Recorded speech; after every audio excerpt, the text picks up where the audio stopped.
we used to live on Excalibur at the top of that mountain, and I saw flames, and that's the first place I go, and we've been watching it ever since Monday when it was little bitty. So I've been going up there until that fire got so bad yesterday that we weren't able to go up there. So now we're just waiting it out.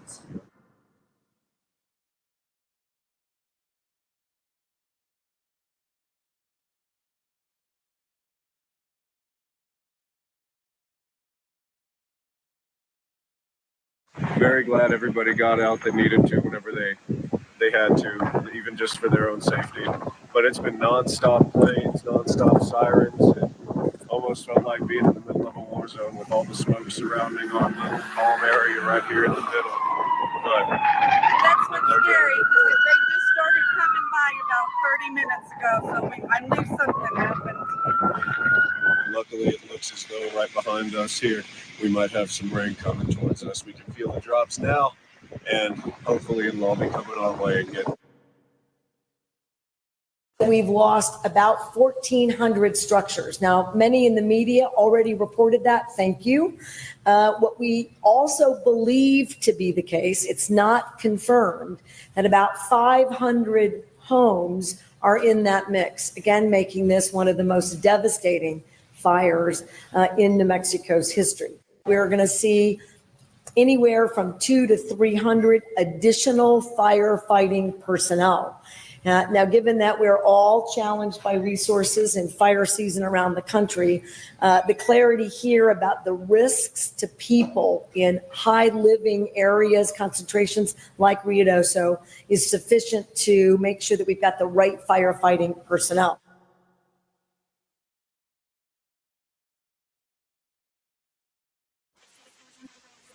With extreme weather from coast to coast. I don't even have words for it. It's that hot.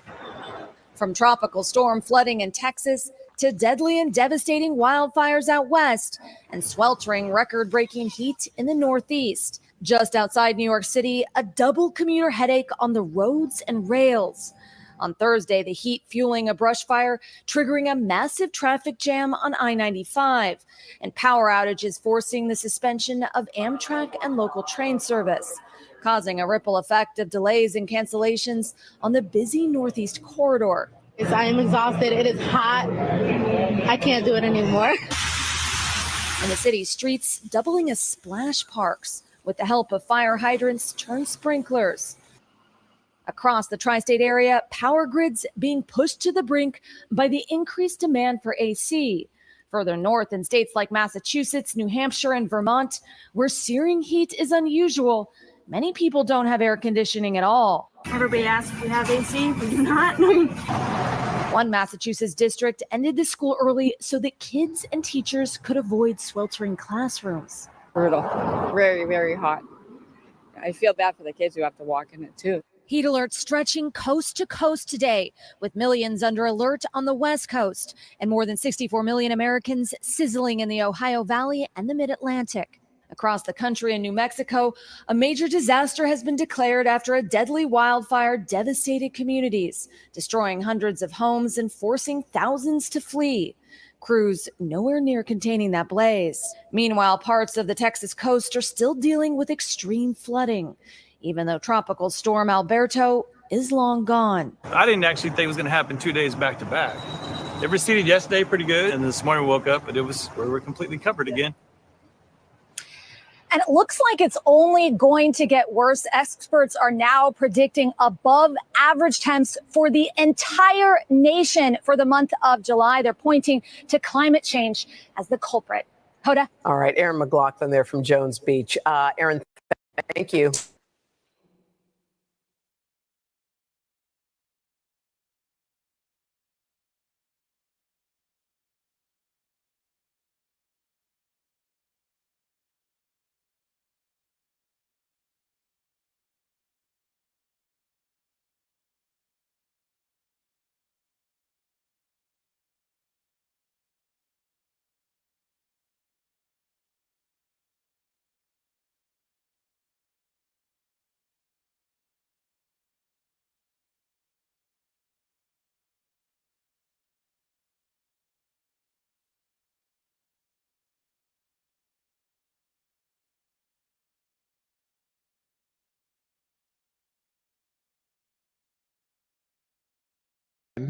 is cut in half. This is not a river. It's just the land that just the water push it and then cut it in half. It is blocked because apparently there was a huge inundation, and then we in this village, we stuck. There's nothing we can do. We can't go anywhere. So yeah, that's what happened. Like so strong, and then they blocked the road 30 kilometers, which is probably like 20 to 25 miles ahead, because this thing it's too much. You know, it's way too much for them. Hundreds of people in the app, and then they say the helicopter, the helicopter evacuation, they have to start doing this later on because it's too dangerous. Okay, this is in France. All right, this is not something, beloved, that's happening only here.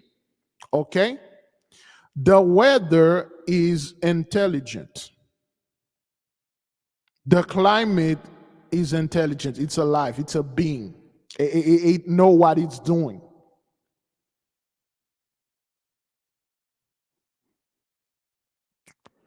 If you watch this video right here, and then we'll give a little bit of, did I have it here?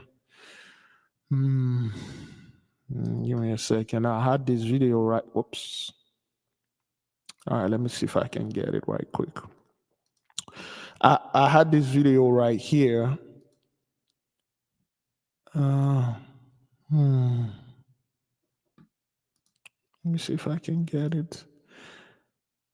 I'm gonna open with it though. Sister Lisa was just talking about it. There you go. I got it. It's one of the 5 pillars of the Islamic faith, the obligation to perform Hajj once in your lifetime if you're financially and physically capable.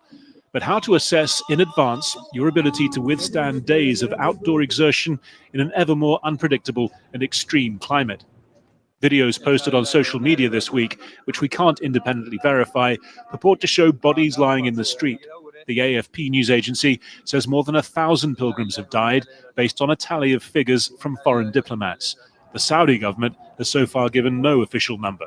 There were many people that were suffering from heat, exhaustion, and yes, there was along the official authorized route that we were aware of, there was a plentiful supply of people and individuals and people in authority that were handing out bottles of water and squirting water, and also a lot of water fountains available, given the intensity. Look, this is not gonna do anything, and it can't do.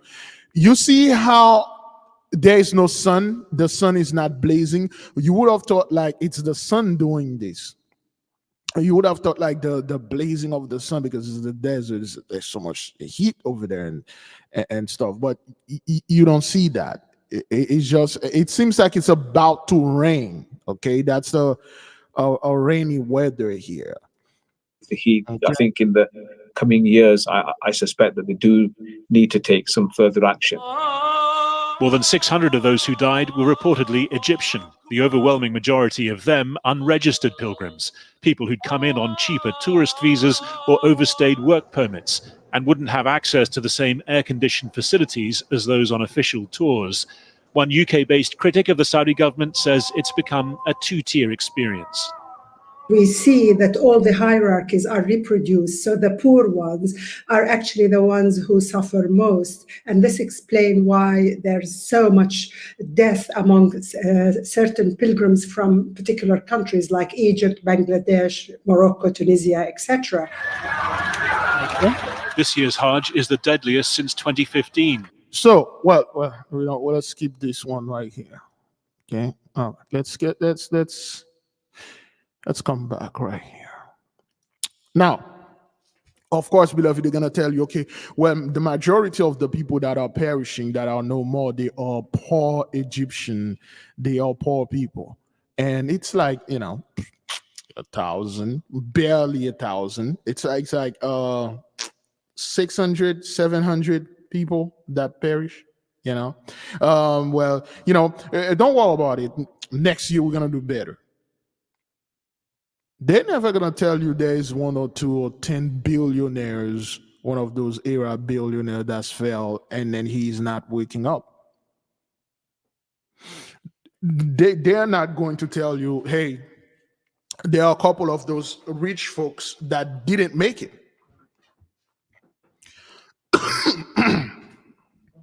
They're not going to tell you that. Oh, well, it's always those poor people. And they show you a few black folk, crying, oh, man, I'm dying. Yeah, that's not what that is, man. We do know this thing is killing you people out there. And it's not 1,000, man. Got millions of people attending this thing, and then like 1,000 die. And a heat wave that the Holy One sent. First of all, this is what's going to happen. Well, this is what had happened. A bunch of those people die, and a hell of a lot of them are not poor people. See, what they are calling poor people are resilient. They used to this type of hish. It's those rich people that have been in the AC all the time, and then they had to walk around, do this pilgrimage, and they die. And they try to flip it all. Well, poor people are dying and stuff like that because the poor Iraqis and then poor Egyptian. No, it's the people that been in comfort for their whole life, and they really have to do this once in their life, and they fail. That's one thing. The second thing is the sun. It's not about the heat. It's about the particles. It's about the smallest, below the Planck length. The weapons the sun is carrying, it will permeate them, or already did, and then you will hear those people just drop, and then they'll say, oh, well, what's the cause of death? Cardiac arrest. What's the cause of death? Artery blockage. What's the cause of death? Sudden drop or whatever. What's the cause of death? Heat wave. Put heat wave in there. Because they can't explain and say, oh, wait a minute, this dude, he was doing nice. Heat wave, he died in the AC. They find a dude under a blanket. His fan is on. His room is 65 degrees. He died of a heat wave. That's the type of things they're trying to go out there and saying, well, oh, these things is happening because the weather, we need to stop emission. We need to stop emission? Just like we own those oil refineries. We own those giant, freaking enormous ships that have all those containers. One of those ships emitted more CO2 than all the cars in the United States in just like one voyage. And then you people are coming out, we need to stop this? Just like we, all of us, invaded this land, we enjoy the blessing. Now, we need to stop this. Whenever those scientists or those people are working on something, like some kind of amazing things like a cure, which they this is how they do it, okay? They took our people, especially the one that has no say, the prisoners and a couple other people, and certain one of them, they pay them, they bring them in the lab, and they're experimenting the hell out of them. And then they're infecting them with some type of disease, and then they come up with a cure, and then it works. So now, once they do this, and then they try it on, for some monkeys and rats and stuff like that, because those people DNA, it's magnificent. Like when you look at, wow, your DNA got a lot of crap in there. And then they release this disease. And then after that, they come out there and say, well, there's a disease unknown to man. We, the scientists over here at University of Harvard, Yale, we are working on something. And we need to find a solution. That's a different we. Or we need to find a solution and stuff like that in this. 2 hours later, we find a solution. We have this queue, this thing over there, and then you should do this, you should do that, you should bought this. That's what they've been doing. They bought the drugs in our community, okay? They bought the problem, and then after that, they come and they say, well, there's a problem in the black community, and we don't know where all those drugs are coming, but we do have the solution. Arrest them. Give them long sentences. Destroy them. And they did resolve the crack epidemic. That's how it was resolved. A lot of our brothers and sisters, they went to jail. Whether you want it or not, if you're a black person living anywhere in this world, this thing affected you one way or another. Not on a personal level, but on a group level, it does affect you. And then they come over there, those sheriff and police officers come with their guns and stuff, and they resolve the problem. And we no longer had a crack epidemic. We no longer have a drugs epidemic. And now, when it comes to them, there's a different we now. We need to come together to stop this. We need to come to do this. We need to do that. We need to do this. No, we don't need to do none of those things. Beloved, telling you the truth, the weather is intelligent. It's like a person. It's like a righteous judge. It's like a righteous court member. He knows where to go, who to attack, who to arrest, who to judge, who to execute. This is not just random. This is not just something that happened for the sake of happening. For those of you that have a little memory, before 2019, I must say, well, let's say in the 90s, well, because we are in the crack epidemic, so to speak, we'll talk about 80s and 90s. Remember those hurricanes? Oh boy. Oh, okay, yeah, 5,000 steps. I reach my goal. This thing keep telling me how to. There was a hurricane that hit Miami in the 90s. I forgot the name. Was it Gordon? Something like that in the 90s. This thing devastated Haiti. I was a little boy. I remember everything. It's funny that some memory, the memory that you can vividly remember, most of them are freaking trauma. But I remember a lot of the people got killed, the destruction and things like that. And I remember the hyena, the media made of all people. I remember when this thing hit, okay, in the 90s, 1994, 93, I'm not quite sure. And they were making fun. The moment this thing hit, the first thing they start saying, poor neighborhood, black neighborhoods, no leadership, and drugs already been ravaging, then this. Wow. Then, was there Hurricane Andrew? Not quite sure. Then they have Katrina in 2005. Is that what that is, 2005 or 2004? Man, when was Katrina? 2004, 2005. Not too long ago. And those people make fun of our people. They even go over there. There's a dude. He claimed he was a Navy SEAL. Okay, let me see if I can find a story on it's pretty Navy SEAL guy. Okay.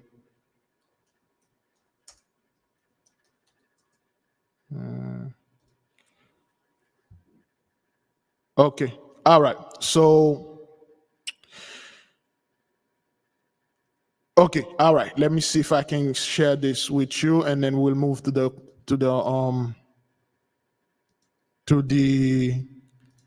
program. All right. Let's.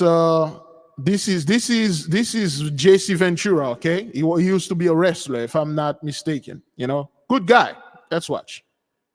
Killing makes you a hero? A hero to me is someone who helps people, not kills them.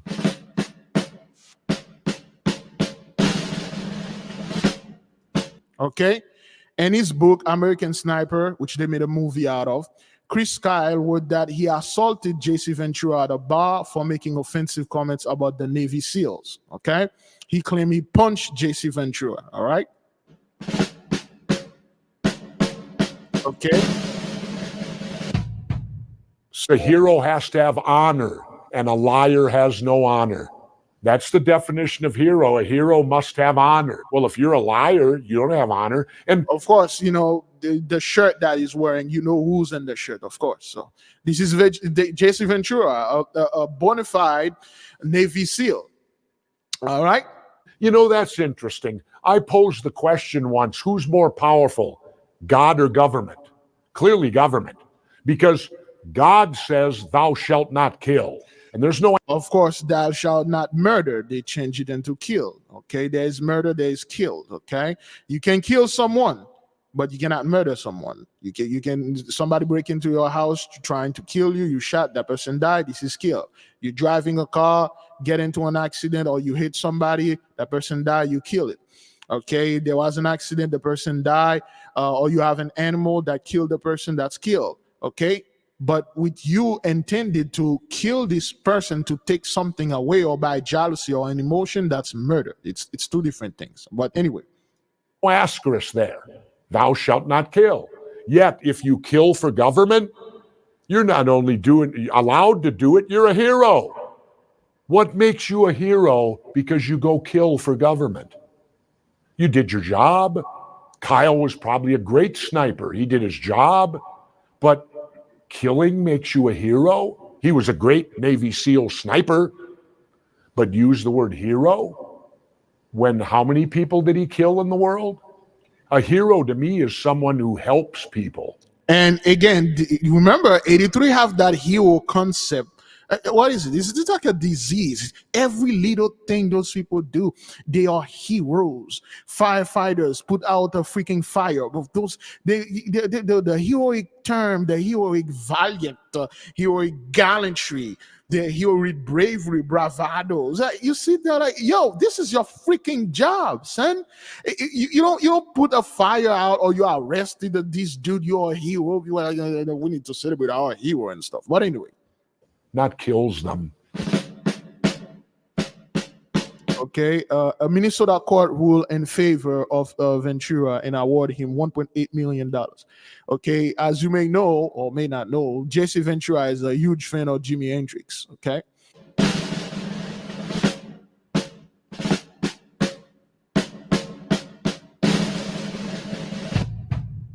So, J.C. Ventura, all right. There we go. J.C. Ventura was a Navy SEAL, bona fide, went to war, did all those stuff and things like that. And this guy, Kyle, which was also a Navy SEAL, and in his book, he said he went to a bar and then J.C. Ventura was talking hish about the Navy SEAL in the United States. And he went over there and then he beat him up, punched him, he beat him up. And then the people clap him. That's not why they call this dude a hero. You want to know why they call Kyle a hero? You want to know why JC came after him and keep wearing the Jimi Hendrix shirt? Because this dude specifically, explicitly in his book mentioned that during Katrina, he shot a couple of robbers. He used a very specific term. He said he shot them and killed them. And the book explode. That's why they make the movie about it. That's why the people love the book. It has nothing to do with that. He put JC in there like, oh, I punched JC Ventura. No, he had a great chapter detailing how during Katrina, he was going over there taking down certain people that he dubbed. He didn't call them people, called them the L word. He said, I shot a couple of them because they were stealing things during Katrina. That's why they call him a hero. See, when the calamity were upon us, when those weathers were targeting our people, and then when it was already bad for us, and you have your men come in, hide, because a sniper doesn't come in your face and then shoot you. A sniper don't do standoff. A sniper don't do Mexican standoff. They just hide somewhere and then they take you out. That's what a sniper does. That's their job. So you hide. After people of their food, everything is destroyed, and then they went to a place, okay, they break there to take food and things to survive. You shot, you killed them. Better yet, you murdered them. And then you put it on the book, and people are calling you a hero. They give you a book deal, millions of dollars. They give you a TV deal. They give you a movie deal, film, rights. They love those guys. That wasn't because like he went to Iraq or war, did something. No, because of these specific things that he did during Katrina. And you know why? I can't go there, but they know it was true. There must have been some kind of proof that for this man to get this deal, the people love him. All those racist, backwarded people, the same in Vidor or Vidor in Texas, those are the same people. Suddenly now they are good people. And I believe that, didn't Kyle die? Isn't Kyle die? I think something happened to him. Either him or, I think another dude shot and killed him in a car. What's his name? Chris Kyle? I think he died. Let me double check. Chris Kyle. Death. I think he died. He died horribly. Yes, he died in 2013. And let's read his death. It was the funniest thing, that happened. Okay.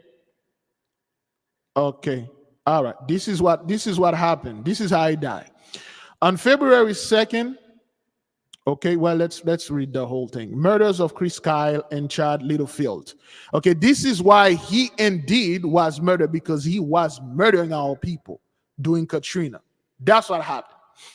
Excuse me.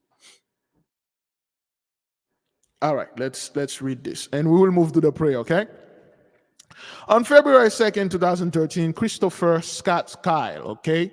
This fellow that you see right there, he's a murderer. He was killing our people during Katrina. Born April 8th, 1974, and his friend Chad Hudson Littlefield, born February 11, 1977, was shot to death at a shooting range near Chalk Mountain, Texas, by Eddie Ray Ruff. The two were walking down the range to setups when Ruff opened fire with two handguns and hit both of them. Ruff was a 25-year-old Marine who had experienced post-traumatic stress disorder. The case attracted national attention due to Kyle's film and author of best-selling autobiography, American Sniper, published in 2012. That's not what happened. That's a lie. I don't know where those people, those people keep lying, okay? Creek Range learned Kyle were harmed 45 caliber, but neither gun had been fired. Littlefield was shot. Kyle began to working. No, but that's not what happened. There's a dude that told the story because, he was there. This is how this dude died, you see? He paid quick judgment. He published this book in 2012, and then the book came out 2000 whatever. He got killed. This is how he got killed. He knew what the act that he had committed that has nothing to do with the war or heroism and anything. He knew that he was being called a hero because he murdered our people during Katrina. And a lot of white folks still are happy, and they still raise these guys. Hey, he did a great job. He murdered those blacks. They don't really care about that damn thing that happened with in Iraq or whatever, Afghanistan. This is what the dude said, I believe, during this interview. It wasn't an interview, some video you uploaded. He said, this is what happened. They realize a lot of people that truly believe the military, the men, the Navy SEAL or badass and things like that, they sponsor Kyle and stuff like that. Then they realize that he was lying. Then they realize that, hey, wait, this guy, you murdered those people while they were trying to get food or whatever. Some of them were getting out of the house. You murdered them. and you didn't murder one or two. Remember during Katrina, when the report came out, they were finding people with bullet holes in the back, not in the front, in the back, because the guy is a sniper. Okay, you just hide somewhere and take our people out. They were about finding people with their head blown off. They don't know what happened. Okay, so, and then a lot of people, try to get away from him. They're like, yo, this dude, he's a murderer. You kill those people. Oh, yeah, we freaking hate the blacks, but come on, man. That's the most cowardice thing to do. Shooting people in the back as a sniper for the Navy SEAL? What a disgrace. And then he saw that was happening, and then now trying to get involved with helping the veteran. If you really want to milk American, especially the dirty South, the KKK fellows, the scumbags, say that you are helping the veterans. Say that we love the troops, we're helping our boys. When in fact you are depleting and peel those veterans for the little benefits they are receiving. Say that. Say you are helping veterans that are suffering from PTSD. Yeah. And that's what he was doing. He's like, oh well, I'm a veteran myself, and I'm helping this, I'm helping that. And then he was helping some of those people. Then he met that guy, Eddie. You see, beloved, when you are they dub it as PTSD, but this is not what that is. A lot of those guys, once they go to the so-called war, they've done certain acts. And the moment you did this act, or you do this act, in the moment there is a place that we call reality, this reality that we are seeing, you are no longer part of it, and then you see a different world. If you're not spiritually trained, you are shocked into seeing this world. You are shocked into seeing those beings and the people that you took, the people that you did wrong. You won't be able to go to sleep. You will see things. They are real. You'll tell people, I've seen this. There's a monster. There's this thing behind you. And people are like, what are you talking about? There's nobody here. You'll jump. You'll be afraid. So Eddie done certain stuff, and then he come back, and he can see spirit. And he can see the spirit of death. He can see the demons that were following both of those guys. And he said this. When he was in the car driving with those guys, he can feel the spirit. He can feel the murderous intent in them.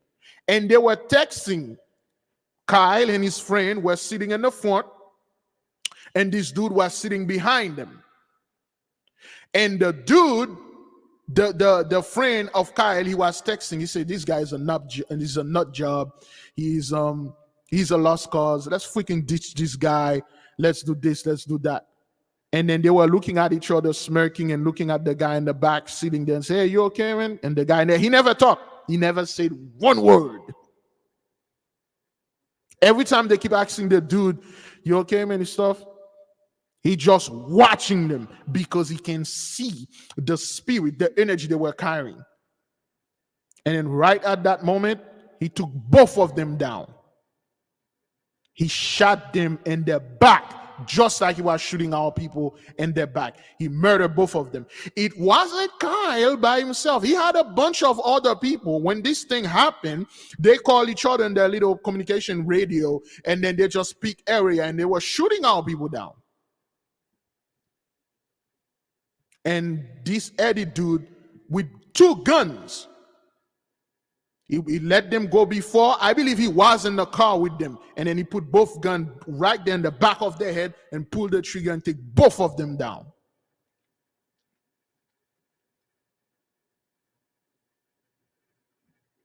That's what it was.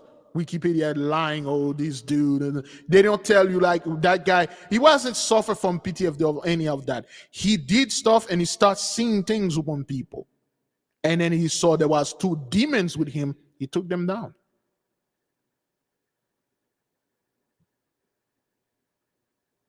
Now, this weather is in the midst of you because this thing is intelligent. All the weathers are.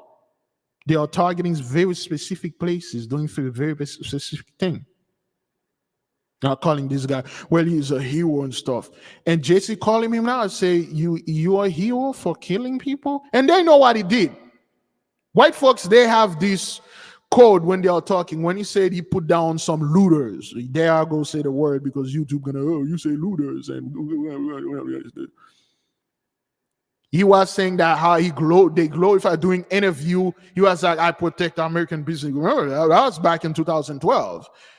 You know who was president by that time, right? And they hated that fellow, although he was one of them, but they hated him. When he made that comment about Katrina, that he murdered people, and then he punched JC Ventura in the mouth, and JC was hurt, man. I was watching the interview. The guy was hurt. He like, yo, this didn't happen. I would never disrespect the Navy SEAL. I would never this. And then he said, and some dude was talking back, and then JC called him the chicken hawk. And JC said, you know what a chicken hawk is? And everybody's like, no. Say, well, during the war in the 60s in Vietnam, you got a bunch of rich guys. They went and hide like chicken.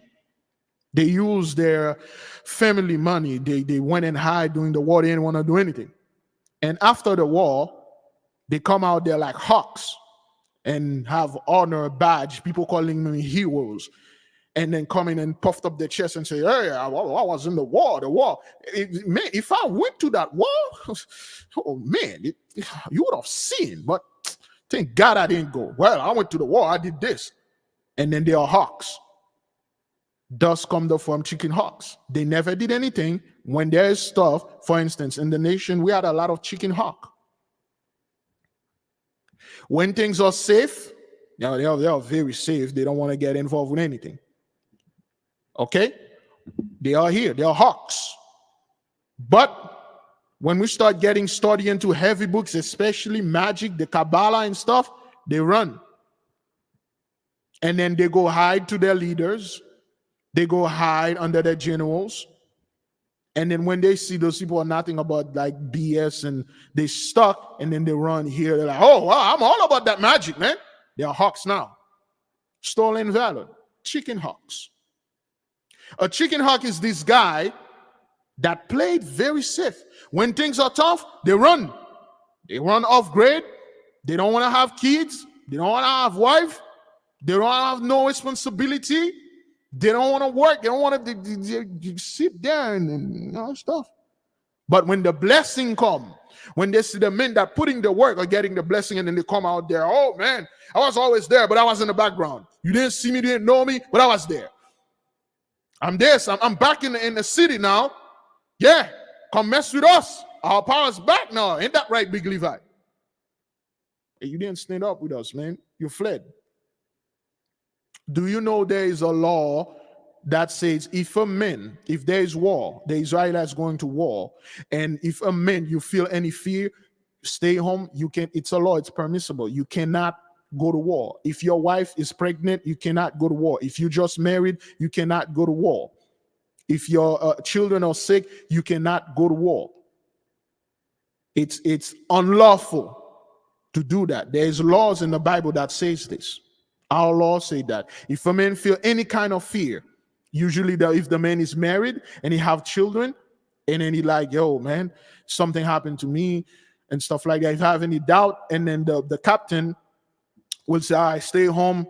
We got this. I believe if the man have one son, that is the only son, they can go to war. Doesn't mean they are coward, beloved. It's a natural thinking to have that, yo, I just have my son born, then I'm going to go to war. And the Israelites will put this man somewhere and say, man, rest. We got your back. And then the other soldiers, they will let the soldiers know, and then the battle will become twice as fierce because they're going to fight for the dudes that stay home. See, you coward don't do this. You run. At the mere mention of a book, you will have a bunch of people, they just flee. And then after things pass, all the scrutinies, all the name callings, all the stuff, now they find out that Gentiles, not only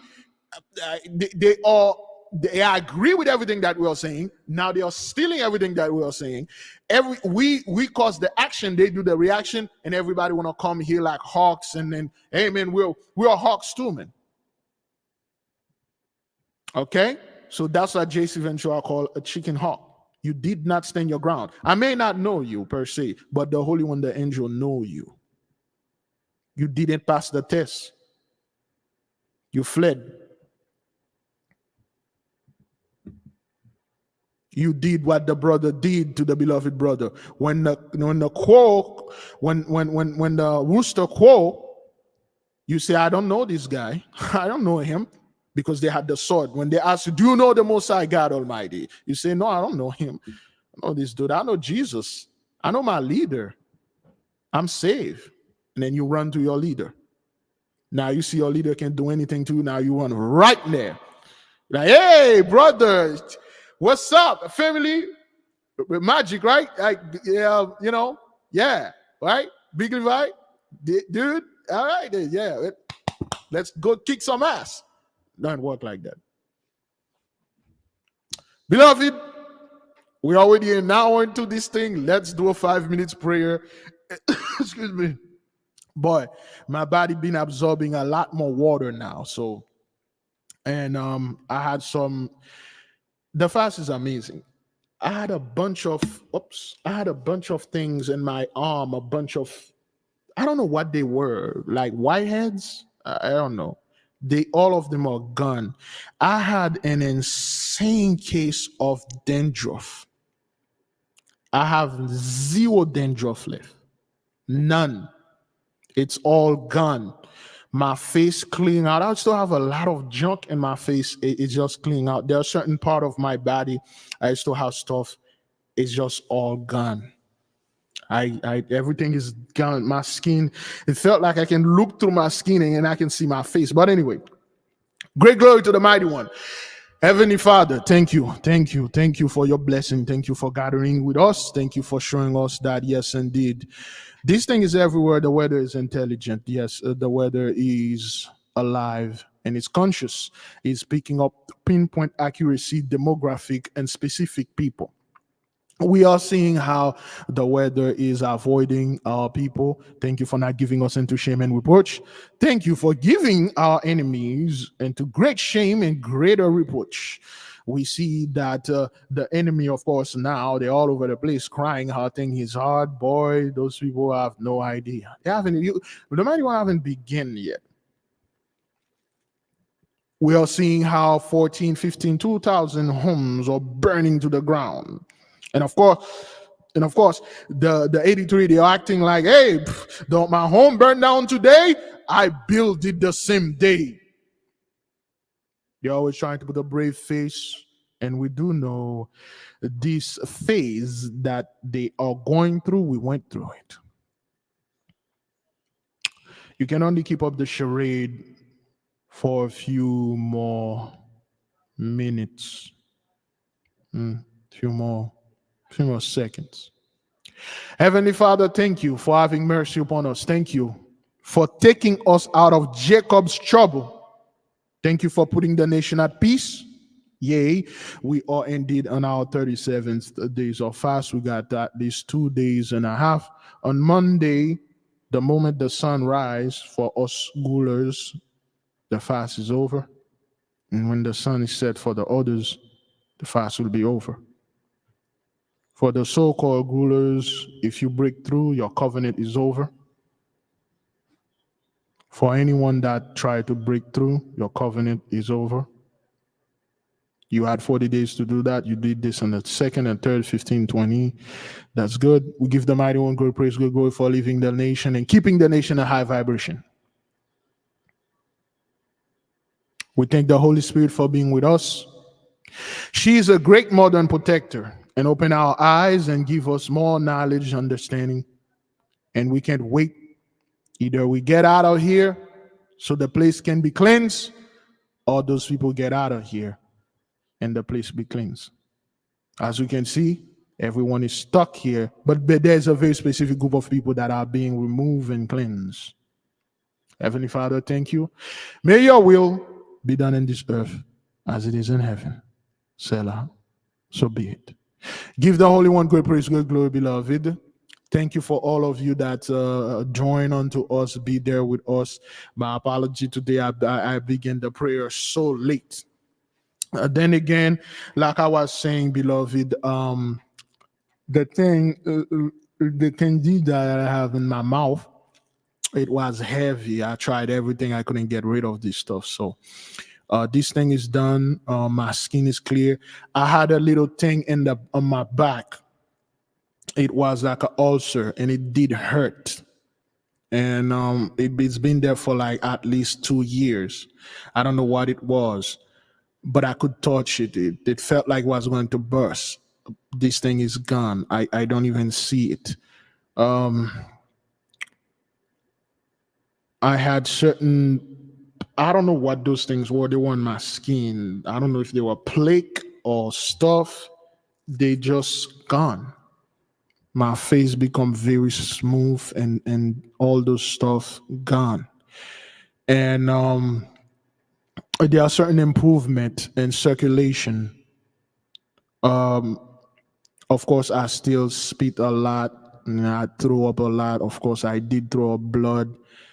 And I had done a lot of stuff to people, family members that don't know I'm going to these things, but there were a lot of stuff going on and still going on in my household because of this. People don't understand you, and there are certain amendment I need to make because I should have warned certain people, and I ended up causing a lot of harm to people's emotion, feeling, and well-being also, because when you are a man of the Lord, or when you're love, when you are beloved, and something happened to you and people think you are sick, they'll be sad too.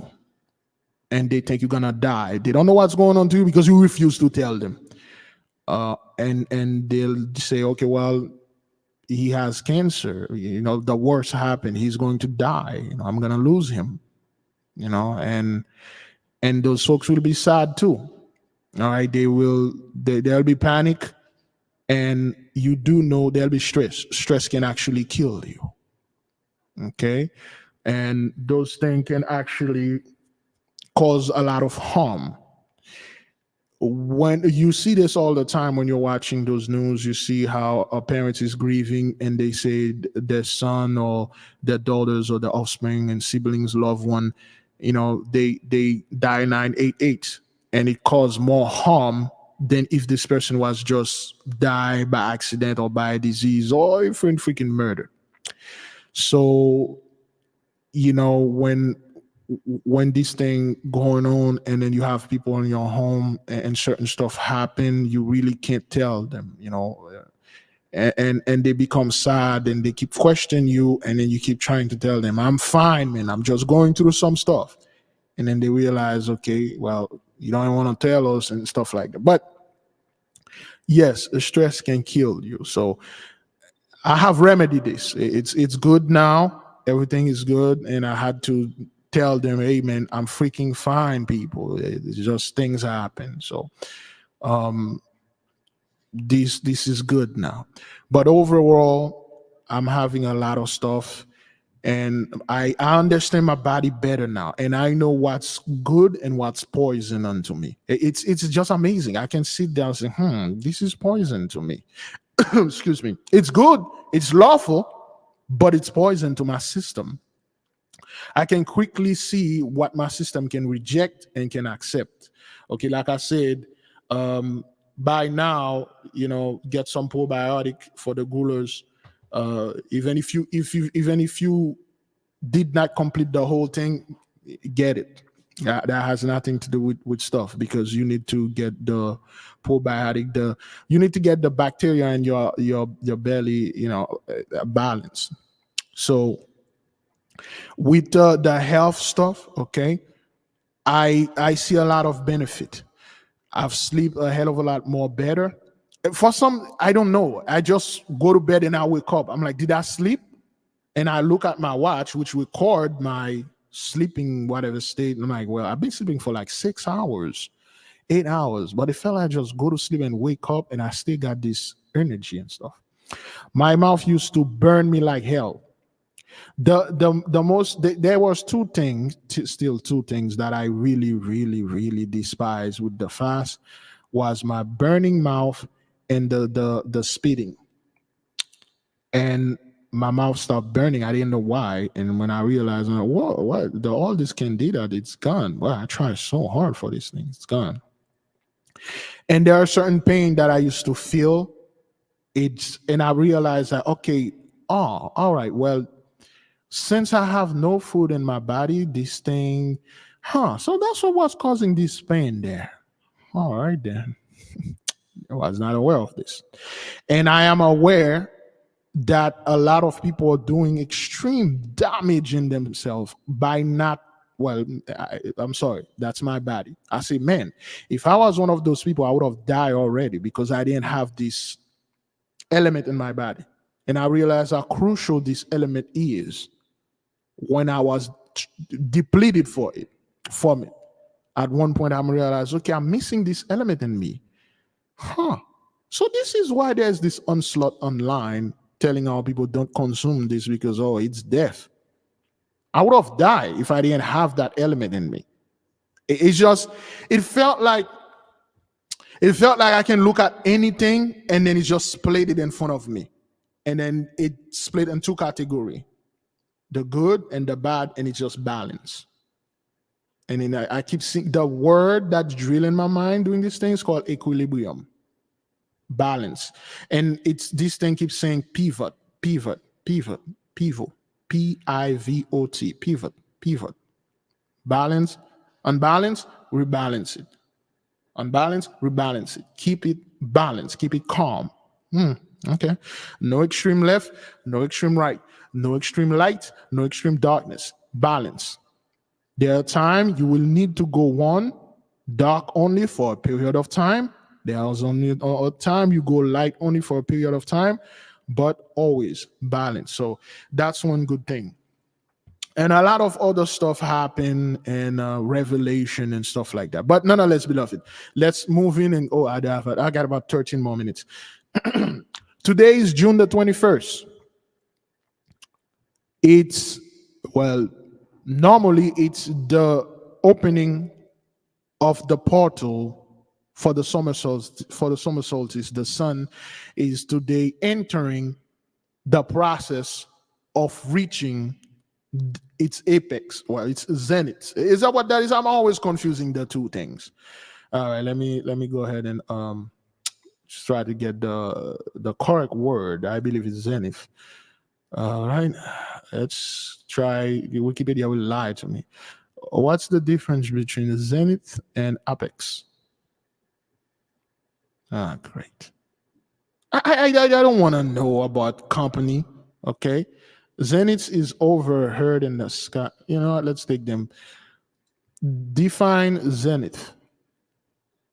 Here's the definition of zenith: the time at which something is most powerful or successful. Yes, so zenith. I'd say zenith is better for the sun. Excuse me. Define apex. Here's the definition of apex: the top or highest part of something, especially one forming a point. The hell? Both of them sounds good, but I prefer zenith because anybody remember this?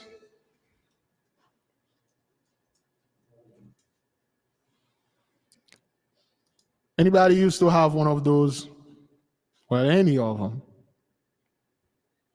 Those Zenith TVs, they don't make them anymore.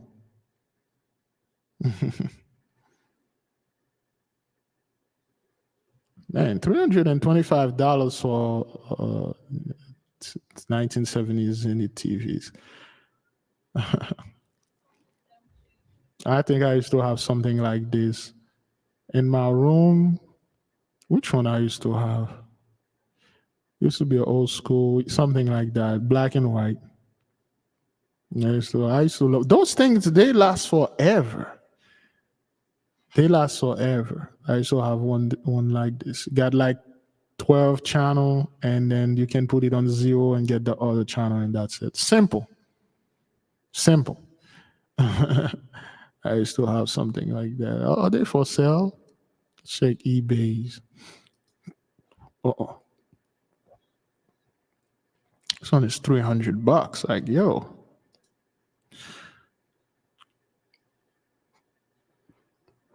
Yes, this one is $250. You still have one like this. Uh-oh.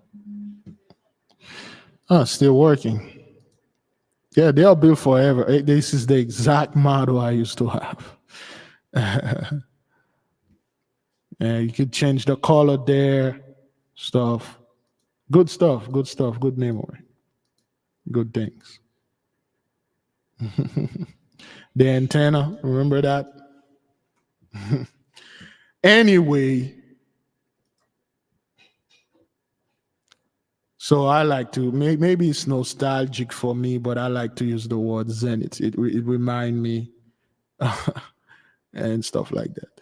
At Big Levi, when do we have the spiritual bath again? You can begin yours today, tomorrow, the 23rd, the 24th, and the 25th.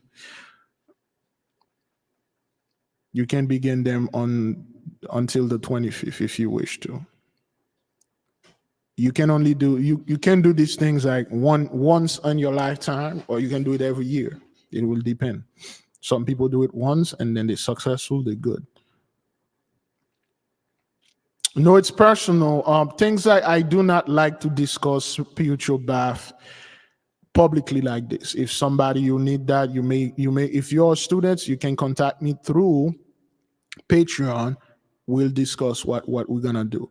But it's just there are certain things it's just forbidden for us to do this. We did it multiple times, and then we always find this person that instead of asking question, they attack. And when we are fasting, we don't want this energy. We don't want any of that.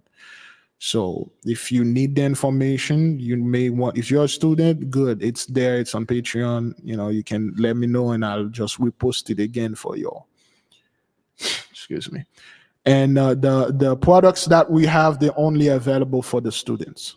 We still have some of them, and unfortunately the time already passed. We give the announcement on Patreon only.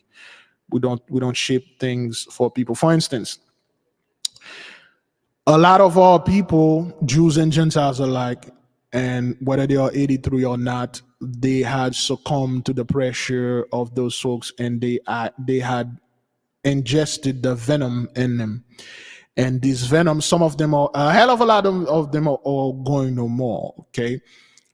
But we do have something for the venom, okay? We had a sister that had got something from us, and she literally, she threw out that stuff, that green things, she threw it out.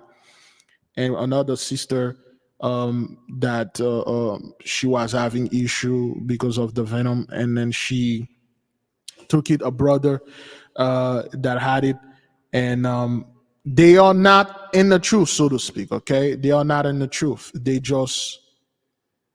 They have people that are in the truth and reach out and say, hey, my mother, my friend, my this asked me for help concerning this thing. And then we said, okay, well, we send them a bottle, and then it rejected. Unfortunately, right now, there is none of this remedy anymore. It's done.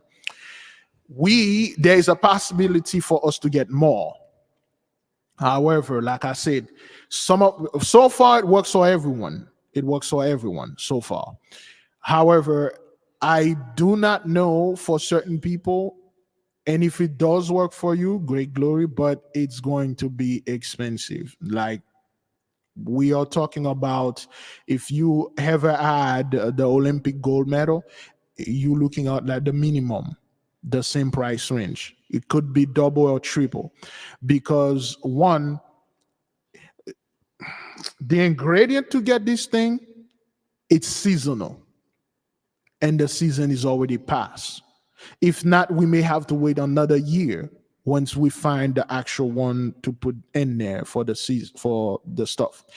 We have so far we have one person in the waiting list.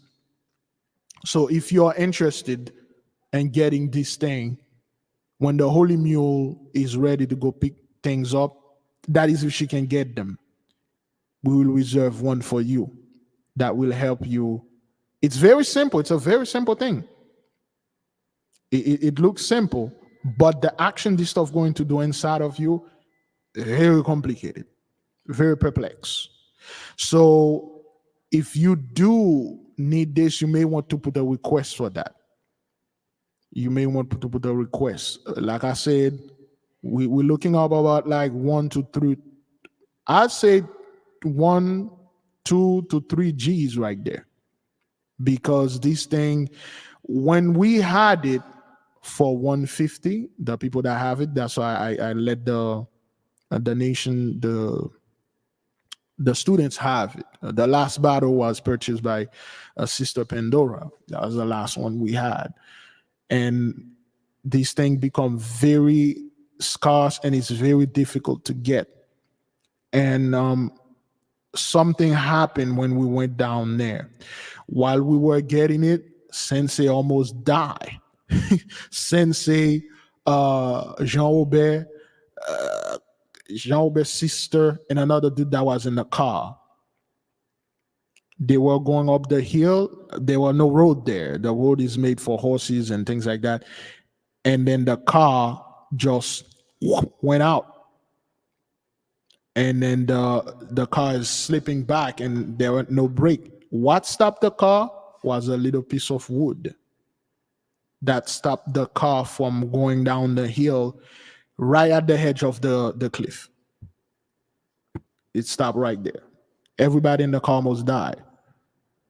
And of course, you know, me and the others and Sensei realized, they say, man, we almost died here.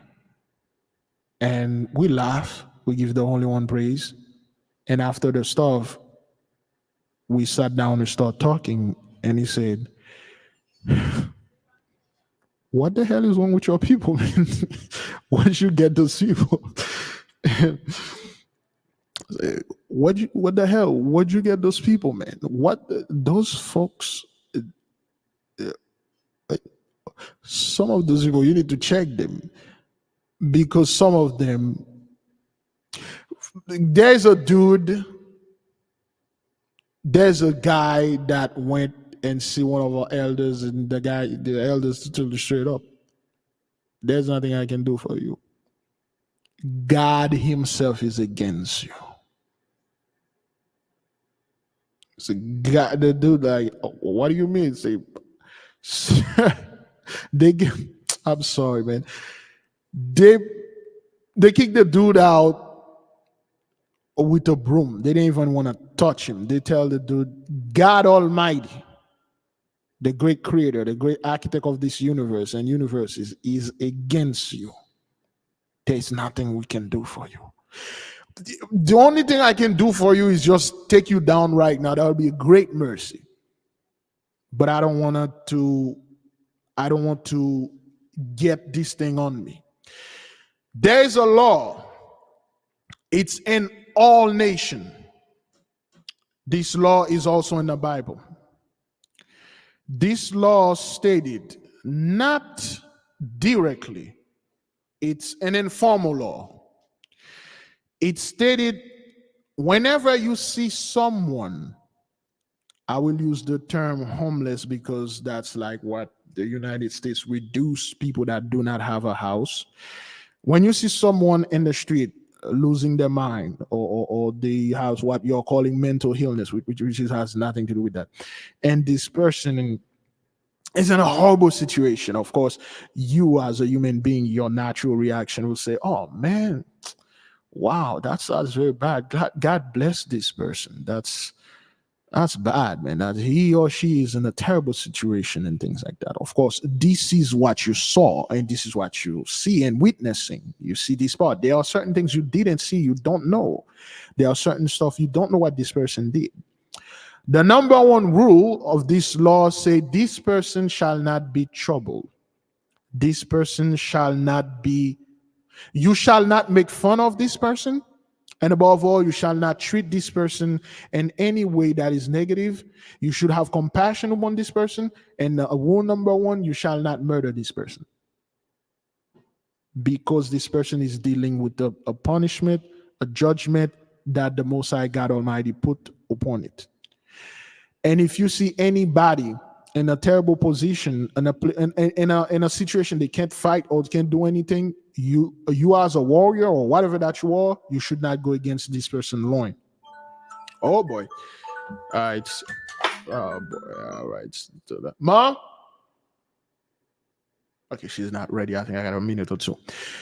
There's a great example of this in the Bible, well, in the book of the Throne of David, when David went.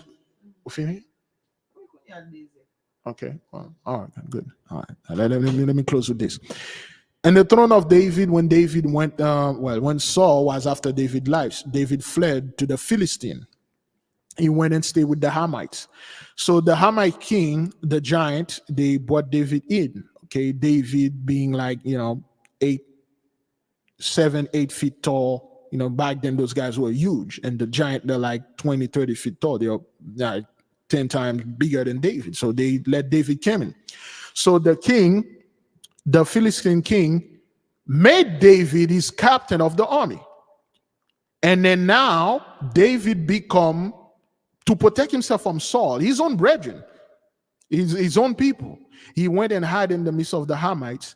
And then the king, the Philistine king, told all his people, he said, hey, this man, I forgot his name, they gave the name in the book. He said, this man, his name is David. He is second in command here. He's the captain of the army. And then all the other enemies that the Hamites had, the Philistine had, David went over there and started kicking ass and taking name. And the Philistine king were having so much victory in a very short period of time. They become on top because they had David in the midst of them. David was fighting and the army were winning and winning, and they were looting place after place. They defeated all the enemy except for the Israelites. And then now the king was having way too much money, and then he's like, okay, we have enough. I can't believe I'm saying this, but we have enough. Let's kill this dude. Of course, they were offering David all the women and stuff like that, all the Hamites women. I don't know what happened, but David realized that he fulfilled his mission and he was about to die. And then when he realized they were coming upon him, he faked a disease. He faked a mental illness. So he rolled out in the sand and dirt, make himself dirty, and then he become very sick. He fasted until become very skinny. He was throwing up. And then when they come to kill David, and then they see these men that this former warrior, foam, like, scum was coming out of his mouth, and then he was foaming, and he had what they call a malkajuk or whatever you want to call it. And the king, the Hamite king said, hold on, hold your sword. What the hell is going on here? And then they say, well, he's sick. He lost his goddamn mind. And one of the guys said, all right, well, while he's down and kill him, the king look at him and say, are you out of your fucking mind? Don't you know the law? A man like that, if you strike this man, you kill him, whatever that he is dealing with will come upon you tenfold. And they said, get this guy out of the city. We don't want him anymore. He ain't gonna die here. We don't want the wrath of God to come here. And they just kicked David out. And then when they kicked David out, David got out. He stood up, dust off his clothes, he walked away. You did know and you do know when we were going to Jacob's trouble, we were in the same situation as a so-called homeless person, a person that was dealing with a curse. And you did know what the Gentiles did to us. When we were and still are in this situation, our people lost their mind. They call it mental illness, but we were dealing with the curse. when we didn't know anything. What did they do unto us, beloved? When we were dirty in the street, hungry, doing the Inquisition, doing chattel slavery, doing the drug war and all that, what did those people do? Did they have compassion? Did they say, we should not mess with those people, they are going through something here? Did they say, well, those people, they out of the mind, something is bad with them, we do know they are going? Did they make fun of us? They jailed us. They come with all sort of laws that make it illegal for us to be that way. They've done all those things to us. They violated that law. Now, because of those things that they've done unto us, all those stuff that was happening to us is happening to them tenfold. Even Saul, at the last battle, when Saul finally realized he had to pay with his soul because of what he did, he swaggerjacked the office of Samuel. He offended the Most High to the highest degree.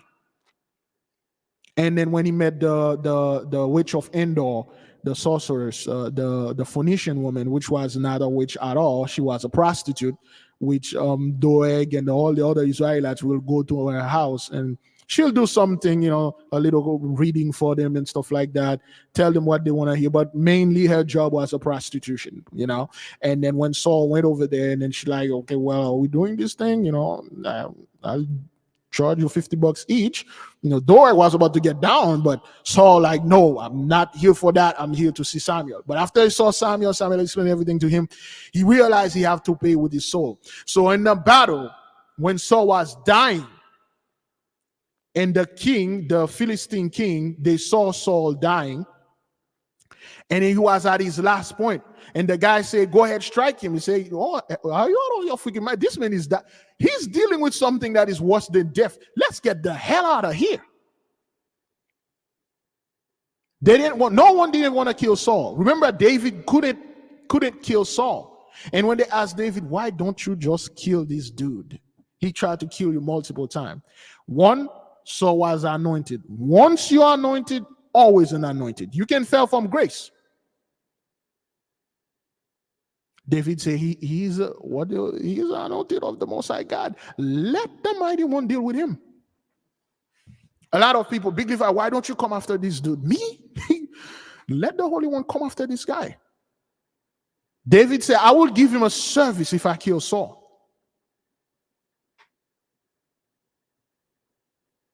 David knew the law. You should not kill an anointed. Let the Holy One come and deal with it. And what Saul was looking at David is honorable death. Saul just wanted to be put out of his misery because Saul was neither alive or dead. He was a walking corpse. He was alive, but he was dead. He couldn't sleep. He couldn't eat. He didn't have any feeling. He couldn't feel the flesh of a woman. He couldn't even feel his own flesh. It was literal hell. He was in pain 24/7. And he wanted to die. He begged David for David to kill him. David could not kill him. David didn't want to kill him. A lot of 83 on this situation right now. They are too afraid to die. They are too much of a coward to leave. They don't want to face the truth. They don't want to tell no lies. They don't want to see the light. They are afraid of the darkness. They don't know what to do. So our job is not to put them out of the misery because it's literal hell. They don't want to move to the future. They don't want to go back to the past, and definitely they don't want to stay still. They don't know what to do. It's a horrible place. I think I spent like 1 million or 2 billion years in a place like this. I couldn't cry. I couldn't laugh. All the pain came upon me. I was fighting this being. We destroyed a lot of stuff. I couldn't get out. And I was trapped in this place for like billion and trillion of years. And I understand because I asked the Holy One to show me, and then he showed me and said, this is what this is. I'm like, oh, I would not wish this on my worst enemy. But anyway, beloved, I gotta go ahead and drop that little lady. Oh boy. Okay. All right. Well, we transfer. Yeah, I forgot all about that. Brethren, I will leave you with great peace and great love. Be on the lookout. When I come back, I gotta do an Esau Trouble video. I was doing this thing this morning. I fall asleep. I just wake up. So I will do the Esau Trouble video. Be on the lookout. And after that, there's a music video on Sister Kayla album. After the trouble, the premiere, you may want to stay and watch. Oh boy, I forgot all about the blood pressure and stuff. Yep, coming. Doing the blood pressure. All right, share the blood pressure. Thank you, Brother Prime. I forgot all about this. My blood pressure this morning was 123/81. Okay, pulse 65, and my steps was or is 5,968 so far. Yesterday I had 11,468. So I am good. Unfortunately, beloved, I won't be able to stay and read everything. Okay. I will leave you with peace. I will leave you with love. I say shalom.